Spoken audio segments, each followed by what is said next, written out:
આચાર્ય ચાણક્ય મહાન વિદ્વાન હતા. તેમના વિચારો અને નીતિશાસ્ત્ર આજે પણ એટલા જ પ્રસ્તુત છે.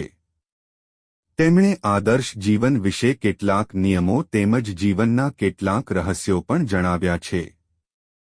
ચાણક્ય નીતિમાં પુરુષોની એ ખૂબીઓની વાત કરવામાં આવી છે જે મહિલાઓને પસંદ પડે છે અને મહિલા પોતાના પાર્ટનરમાં આ ખૂબી જોવા ઈચ્છે છે.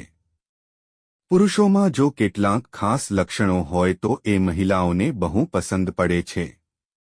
આવા કેટલાક લક્ષણો ચાણક્યનીતિમાં જણાવવામાં આવ્યા છે.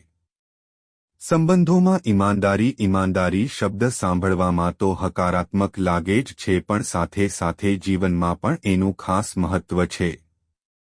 ચાણક્ય નીતિ પ્રમાણે વ્યક્તિ સંબંધોના મામલે ઈમાનદાર હોય એ બહુ જરૂરી છે અને જો પુરુષમાં આ ગુણ હોય તો મહિલાને એ પુરુષ વધારે આકર્ષે છે.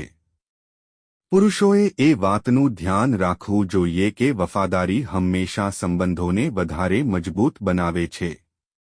મહિલા ઈમાનદાર પુરુષ તરફ વધારે ઝડપથી આકર્ષિત થાય છે. જો પુરુષ ઈમાનદાર હોય તો પ્રેમિકા કે પછી આખું જીવન તેને પ્રેમ કરે છે. શાલીન વ્યવહાર સારો વ્યવહાર કરવો દરેક વ્યક્તિ માટે જરૂરી છે કારણ કે વ્યક્તિત્વને નિખારે છે. ચાણક્ય નીતિ પ્રમાણે મહિલાઓ તેના જીવનમાં આવતા દરેક પુરુષના વ્યવહારનું ઝીણવટથી નિરીક્ષણ કરતી હોય છે કારણ કે તેના માટે તેના જીવનના પુરુષનું વર્તન બહુ મહત્વ ધરાવતું હોય છે.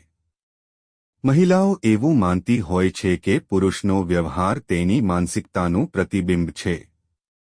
શાલીન વ્યવહાર કરનાર પુરુષ દરેક મહિલાને પસંદ પડે છે અને દરેક મહિલા તેના પાર્ટનર પાસેથી સારા વ્યવહારની અપેક્ષા રાખે છે.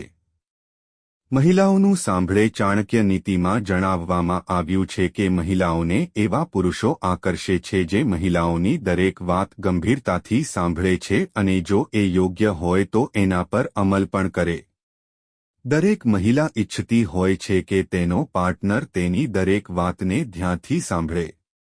આ કારણે જે પુરુષોમાં સાંભળવાની ક્ષમતા હોય છે તે મહિલાઓને વધારે આકર્ષે છે. જે પુરુષોમાં અહમની ભાવના નથી હોતી એ પણ મહિલાઓને વધારે ગમે છે. આ સિવાય મહિલાઓને આકર્ષવા માટે પુરુષોમાં ક્ષમાની ભાવના હોવી પણ બહુ જરૂરી છે. આ લક્ષણો હોય તો પુરુષ બહુ જલ્દી સ્ત્રીના મનનો માણીગર બની શકે છે.